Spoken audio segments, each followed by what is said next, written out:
Bible बाड़ पाठ 57। यहूदी सताए क्यों जाते हैं। नमस्ते और शुभ दिन। यह है बाइबल बाड़। एक बाड़ वह होता है जो पारंपरिक ग्रंथों को सुनाने वाला कहानीकार होता है, विशेषकर उन परंपराओं से जो मौखिक परंपरा से जुड़ी होती हैं। मैं यहाँ बाइबल के साहित्य में ये बताने और स्पष्ट करने आई हूँ कि परमेश्वर कौन है और मनुष्य कौन है। आज हम जिस विषय पर हैं वह यह है हिब्रू धर्म ग्रंथ, पुराना नियम, प्राचीन इब्रियों अब जिन्हें यहूदी कहा जाता है, और परमेश्वर के बीच संबंध पर केंद्रित है।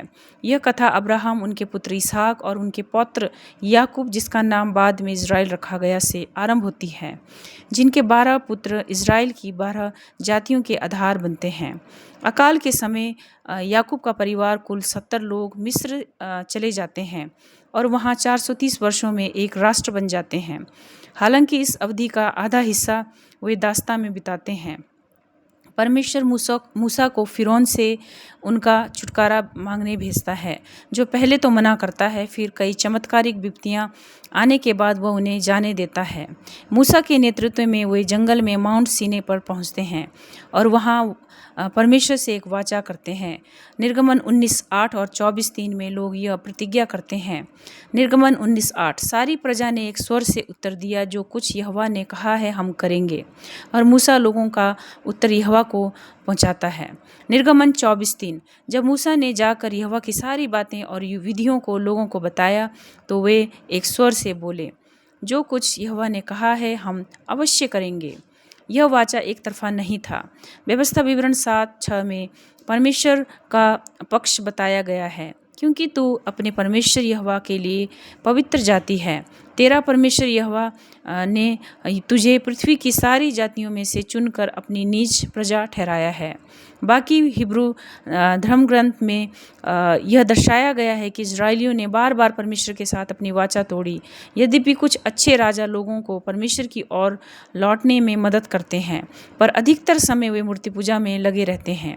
परमेश्वर के अनेक चेतावनियों के बाद न्याय आता है। 10 गोत्र अश्शूरियों द्वारा निर्वासित किए जाते हैं और बाद में यहूदा और बिन्यामीन के गोत्रों को बाबुल और माद फारसियों द्वारा बंदी बनाया जाता है।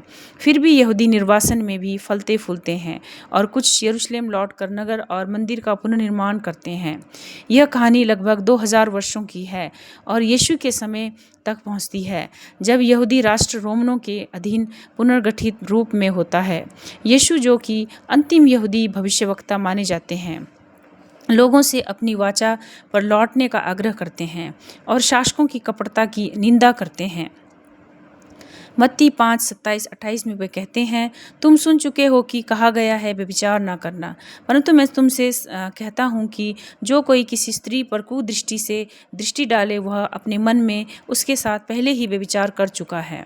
यीशु पुराने नियम के ग्रंथों के आधार पर अपने को मसीहा, परमेश्वर का पुत्र, यहाँ तक कि परमेश्वर स्वयं बताते हैं। यूहन्ना 4:25-26 में एक स्त्री से वार्तालाप में यह स्पष्ट होता है। स्त्री ने कहा, मुझे मालूम है कि मसीह आने वाला है। तब यीशु ने कहा, मैं ही वह हूँ जो तुझसे बोल रहा हूँ। सारांश, अवश्य ही यहूदी नेताओं ने रोमनों के साथ मिलकर यीशु को क्रूस पर चढ़वाया। यही वह कार्य है जिसे ना पढ़ने वाले मसीही लोग यहूदियों के विरुद्ध उनके सताव का मुख्य कारण मानते रहे हैं।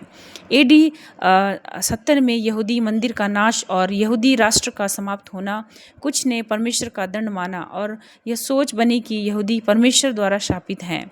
यह सोच इतनी प्रबल थी कि रोमनों ने जुदिया का नाम बदलकर पैलेस्टाइन रख दिया। 16वीं शताब्दी में यूरोपीय लोगों को अमेरिका के आदिवासी मिले, जिनके रीति रिवाज कुछ यहूदियों जैसे लगते थे। 2 प्रतिक्रियाएं सामने आई। पहला, यहूदी शापित है। कुछ यूरोपियों ने सोचा कि यहूदी मसीह को क्रूस पर चढ़ाने के कारण शापित हैं और उन पर अत्याचार उचित है। दूसरा, यहूदियों का उद्धार मसीह के राज्य की कुंजी है। अन्य ईसाई मानते थे कि यदि वे आदिवासी, जिन्हें वे 10 खोई हुई जातियां मानते थे, यीशु को मसीहा मान लें, तो सारा संसार मसीहा को मानेगा और यीशु फिर लौटकर पृथ्वी पर राज्य स्थापित करेंगे, 1000 वर्षों का राज्य। Puritan, Catholic, Presbyterian, Methodist, Anglican और बैप्टिस्ट आदि ईसाई संगठनों ने न्यू वर्ल्ड को बांटकर वहां अपने मिशनरी भेजे। निष्कर्ष, 3 बाइबल और ऐतिहासिक सत्य। पहला, 10 गोत्र असूरियों द्वारा निर्वासित हुए थे पर स्थायी रूप से खो नहीं गए। बाबुली निर्वासन के बाद वे लौटे। दूसरा, क्या यीशु को क्रूस पर चढ़ाने के कारण यहूदी स्थायी रूप से शापित हो गए? यीशु ने क्रूस पर यह प्रार्थना की। लुका 23:34, पिता इन्हें क्षमा कर क्योंकि ये नहीं जानते कि ये क्या कर रहे हैं। यदि परमेश्वर ने यह प्रार्थना सुनी और क्षमा दी तो क्या हमें भी क्षमा नहीं करना चाहिए? तीसरा, यदि परमेश्वर ने क्षमा कर दिया तो फिर रोमनों ने उनका देश क्यों नष्ट किया? नए नियम में यह स्पष्ट है कि यहूदी राष्ट्र ने प्रेरितों का संदेश नहीं माना कि यीशु ही वाचा के मसीह हैं। यूहन्ना 5:43, मैं अपने पिता के नाम से आया हूँ और तुम मुझे ग्रहण नहीं करते। यदि कोई और अपने नाम से आए तो तुम उसे ग्रहण कर लेते हो। ईसाइयों में कई लोगों ने बाइबल को यहूदियों के संदर्भ में गलत समझा। परमेश्वर ने अब्राहम, इसहाक और याकूब से यहूदी राष्ट्र के भविष्य के लिए कई प्रतिज्ञाएं की थी। यिर्मयाह 32:37-38, मैं उन्हें उन सब देशों से जहां मैंने अपने क्रोध और जलजलाहट में उन्हें निकाला था अवश्य इकट्ठा करूंगा और इस स्थान पर लाकर निश्चिंतता से बसाऊंगा। वे मेरी प्रजा होंगे और मैं उनका परमेश्वर होऊंगा। यशायाह 54:10, यद्यपि पहाड़ हट जाए और टीलों का स्थानांतर हो जाए तो भी मेरी करुणा तुझसे ना हटेगी और मेरी शांति की वाचा ना तोड़ी जाएगी। यहोवा कहता है जो तुझ पर दया करता है। अब प्रश्न यह है, क्या आप सोचते हैं कि परमेश्वर अपनी प्रतिज्ञा पूरी नहीं करेगा? जबकि यहूदी शायद अपनी ओर से वाचा तोड़ते रहे हों, परमेश्वर ने अपनी ओर से वाचा कभी नहीं तोड़ी।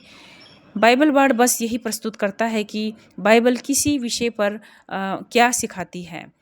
मैं आपको किसी धर्म में परिवर्तन करने की कोशिश नहीं कर रही हूँ। बाइबल बाड़ पॉडकास्ट केवल जानकारी के लिए है। हम बाइबल साहित्य की बातें कर रहे हैं क्योंकि अधिकतर लोग कभी इन विचारों से परिचित नहीं होते।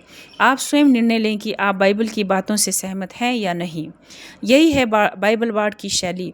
संक्षिप्त पाठ, गहराई में केंद्रित, बिना भटकाव। बाइबल बाड़ को ट्विटर, इंस्टाग्राम और फेसबुक पर फॉलो करें। अपने प्रश्न या सुझाव हमें भेजें biblebard.us@gmail.com पर।